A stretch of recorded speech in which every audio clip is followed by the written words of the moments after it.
Baik, akan Ibu lanjutkan untuk bagian ketiga. Di sini contoh soal yang pertama. Tuliskan reaksi elektrolisis dari larutan NaCl dengan elektroda karbon. Nah, judulnya larutan NaCl, berarti di situ ada Na+, ada Cl-, dan ada air. Ini yang mau kita proses. Yang pertama yang kita lakukan adalah reaksi, namanya reaksi lengkap, berarti nuliskannya adalah reaksi di anode maupun katode, kemudian nanti reaksi satu selnya atau totalnya. Ya. Yang di anode dulu. Anode tadi adalah kutub positif. Nah, untuk mencari reaksinya dilihat tabelnya dulu, dilihat elektrodenya. Ya, jalur kiri atau jalur kanan. Nah, kita lihat. Karena dia menggunakan elektrodenya karbon atau grafit, berarti dia jalur kiri. Nih, dilihat dulu kan yang pertama. Nah, jalur kiri, bukan jalur kanan. Nah, jalur kiri, setelah jalur kiri, dilihat lagi yang dikerjakan adalah anionnya. Anion itu yang bermuatan negatif, berarti Cl- yang kita kerjakan. Nah, Cl- kita lihat Cl- itu sisa apa, anionnya Cl- itu yang nomor 1, nomor 2, atau yang nomor 3. Nah, ternyata yang nomor 2, Cl- itu dari halogen. Nah, yang Ibu ajari tadi, Cl- akan berubah menjadi gasnya, menjadi gas Cl2. Kita coba Cl- ini fasenya aki, akan berubah menjadi gasnya, yaitu Cl2 gas. Jumlah atomnya ini 2, di sini 1 supaya sama kali 2. Jumlah muatannya tidak sama, ini di sini sebelah kiri min 2, sebelah kanan 0. Mana yang ditambah elektron? Yang sebelah kanan yang lebih positif. 2E, karena E itu muatannya negatif. Itu anode. Jadi kalau disuruh yang pertama tadi yang Ibu gambarkan tadi, ada yang gambar itu gelembung-gelembung yang ada di anode itu sebenarnya gelembungnya gas apa? Ya ini tadi gas Cl2. Itu kalau praktek itu nanti baunya seperti bau baiklin, karena baiklin itu dari kata clean klor. Jadi ada klornya, makanya baunya seperti baiklin kalau tercium kalau praktek. Ya. Kemudian sekarang reaksi di katode. Katode itu kutub negatif. Ya, kita lihat lagi tabelnya atau diagramnya. Katode cuma satu tahap langsung dilihat, tidak tergantung dari jenis elektrodenya apa, tetapi langsung dikerjakan adalah kationnya yang nempel di katode tadi, yang negatif tadi. Apa? Kita lihat sisanya di sini kan. Ya, katodenya berarti di situ ionnya harusnya adalah Na+. Ya. Na+ ini. Kita lihat. Ya. Na+ itu masuk yang 1, 2, atau yang 3. Oh, ternyata masuk yang 2 karena Na+ itu masuk golongan 1A. Berarti reduktor kuat. Dia tidak akan terreduksi. Makanya di sini ada panah, kemudian disilang. Ya. Airnya yang akan tereduksi. Nah, seperti apa ya kita ajari ya. Ini nulisnya tidak tereduksi, berarti kamu tulis. Nah, gitu. Tetapi airnya, nah ditulis di bawahnya aja. H2O akan tereduksi. Nah, yang Ibu bilang pakai triknya tadi, konsonan ketemu konsonan. Katode berarti ketemunya konsonan. Apa gasnya kalau enggak O2, H2? Mana yang konsonan? H. Berarti gasnya adalah gas H2. Hasil sampingnya asam atau basa? Yang dipilih yang konsonan, basa. Berarti plus OH-. Wes, ketemu dulu, tinggal setarakan. Masalah menyetarakan kan gampang. Jumlah O-nya di sini hanya, nah kira-kira hanya ini 2, di sini 2, ini 3. Berarti ini sama kanan ini 2. Berarti ini tinggal kali 2. Hanya berarti 2 kali 2, 4. 2 ditambah 2, 4. O-nya udah pas. Tinggal sekarang adalah jumlah muatannya. Di kiri 0, di kanan min 2 supaya sama dengan 0, berarti mana yang ditambah elektron? Yang muatannya positif, di sini yang 0, berarti plus 2E. Ya. Nah, terus tinggal nyusun. Nah, ini belum selesai, ini baru setengah sel, kita susun. Nah, kita susun, ini namanya reaksi satu selnya. Tadi setengah sel, anode setengah sel, katode satu selnya, tinggal jumlah kayak yang di redok kemarin. E sama E coret di kiri dan kanan. Kalau ada unsur yang sama boleh dihilangkan atau dikurangkan. Ini E nya sama. Dan apa lagi? Nggak ada? Oh, nggak ada. Berarti di sini tinggal nyusun. Jadi 2Cl min plus ini ya, 2H2O menjadi Cl2 gas ini plus H2 gas plus 2OH min.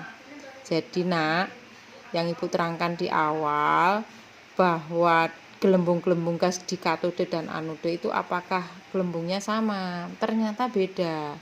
Yang di anode itu muncul gelembung tapi gasnya gas Cl2. Sementara yang di katode muncul gasnya ternyata gas H2. Beda ya, walaupun sama-sama muncul gelembung gasnya. Oke, nah sekarang contoh kedua. Contoh kedua, perhatikan. Agak lain lagi, ibu memberikan contoh, ini beda semua. Nah, bisa dilihat, sama perintahnya. Tuliskan reaksi elektrolisis larutan AgCl dengan, nah ini tidak seperti biasanya, dengan anode Ag dan katodenya Fe.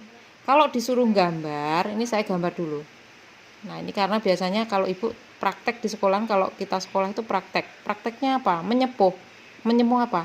Besi disepuh dengan perak, bisa dipraktekkan. Nah, jadi kalau suruh gambar rangkaiannya seperti ini nak.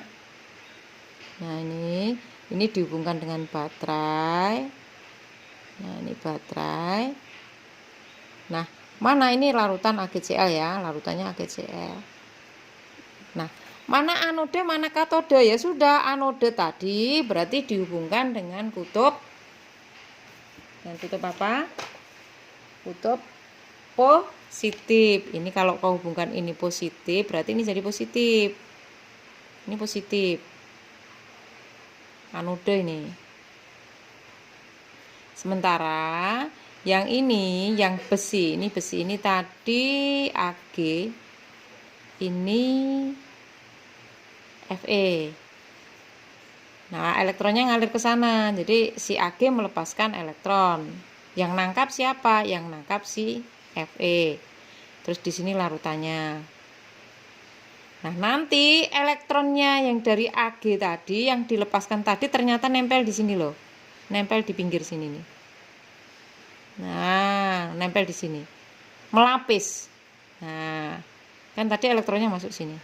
Melapis apa? Melapis besi. Makanya biasanya kalau menyepuh itu katodenya difungsikan yang disepuh itu harus diposisikan di kutub ya, atau di katode, kutub yang negatif ya, kutub yang negatif, tidak boleh dibalik. Makanya reaksinya harus benar, posisinya harus benar. Jadi tukang-tukang sepuh kayak gitu harus tahu posisi mana plus mana min. Nah untuk reaksinya lihat di anode dulu ya. Anode tadi kutub positif ya. Dilihat dari apa? Kalau anode dilihat dari jenis anode elektrodenya. Oh ternyata anodenya Ag.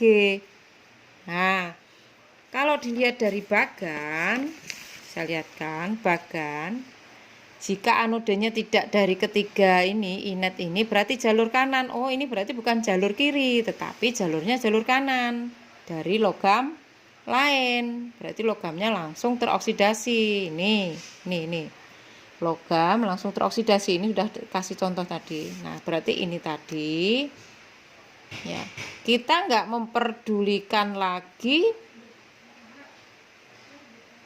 anionnya apa? Ya kan kalau di sini tadi sebenarnya kalau AgCl berarti ada Ag+, ada Cl- dan ada H2O. Nah kalau sudah dari jalurnya sudah ketemu langsung jalur kanan, nggak peduli lagi, nggak pakai anion, tetapi langsung logamnya yang teroksidasi. Jadi tidak CL-nya udah nggak ada gunanya, itu nggak ada fungsinya, tetapi langsung jalur kanan tadi, nih jalur kanan logam lain di Ag solid berubah menjadi Ag plus E. Jadi di anode ini nih nanti kalau digambar ini nih elektronnya si Ag ini kan keluar melepas. Ini nanti jadi kropos. Walaupun di sini masih utuh ada Ag-nya tapi ada Ag murni, tetapi ini sudah kropos karena elektronnya tadi ada yang sebagian sudah dilepaskan menuju ke besi. Ya, makanya di sini reaksinya seperti ini. Nah, kemudian yang di katode itu kutub negatif.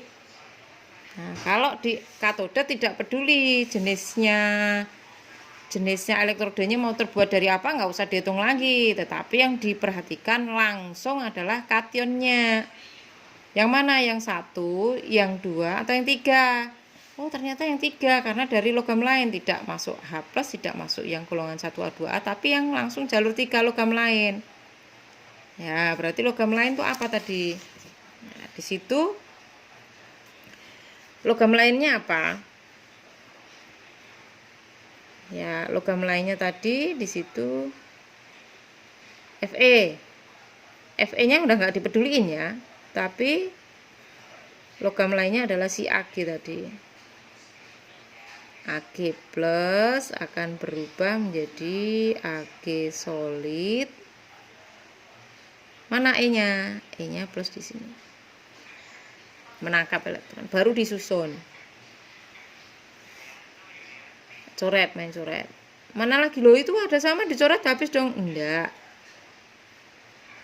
Yang bisa dicoret itu larutan, ini bisa dicoret. Tetapi yang solid-solid ini nggak boleh dicoret. Kenapa? Karena memang faktanya di situ terdapat endapan. Kalau larutan kan nggak kelihatan, tapi kalau endapan kan bisa dilihat. Makanya nggak boleh dicoret kalau yang solid-solid. Ya, jadi reaksi satu selnya di sini. Tinggal sisanya Ag solid menjadi Ag solid. Kok bisa? Ya bisa, karena memang pada faktanya kalau menyepuh suatu logam dengan Ag itu, ini masih ada logam Ag-nya tadi di anode masih ada walaupun kropos. Kemudian elektronnya si Ag akan menempel di samping sini, menyepuh ini. Selama dia dicelup semua, ya semuanya akan kelapis. Ini logam Ag ini.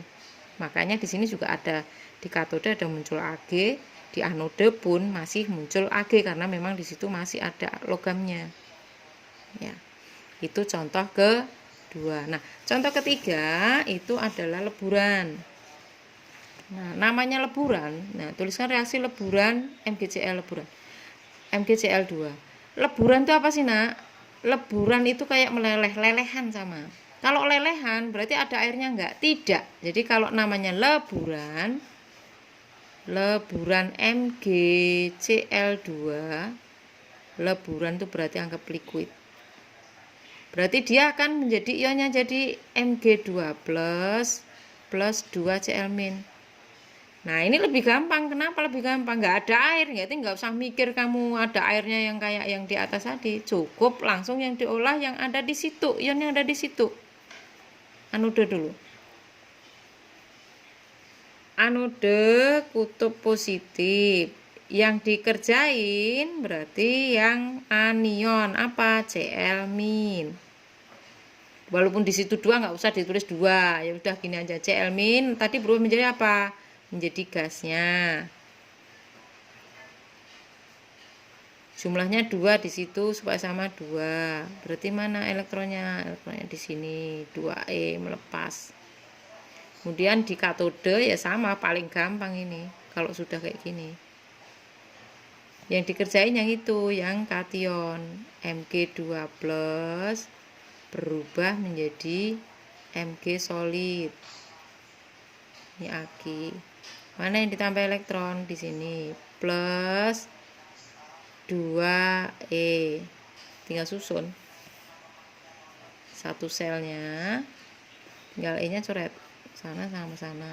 Ada lagi? Enggak ada. Tinggal susun. 2Cl min plus Mg2 plus menjadi Cl2 gas plus Mg solid. Nah, ini biasanya kayak gini untuk leburan kayak gini dipakai untuk memisahkan atau memisahkan logam dari bijinya. Jadi kamu bisa mencari atau membuat logam Mg itu dari garam MgCl2 dengan cara apa? Dielektrolisis menggunakan leburannya. Itu nanti ada namanya ya. Oke, cukup di situ dulu.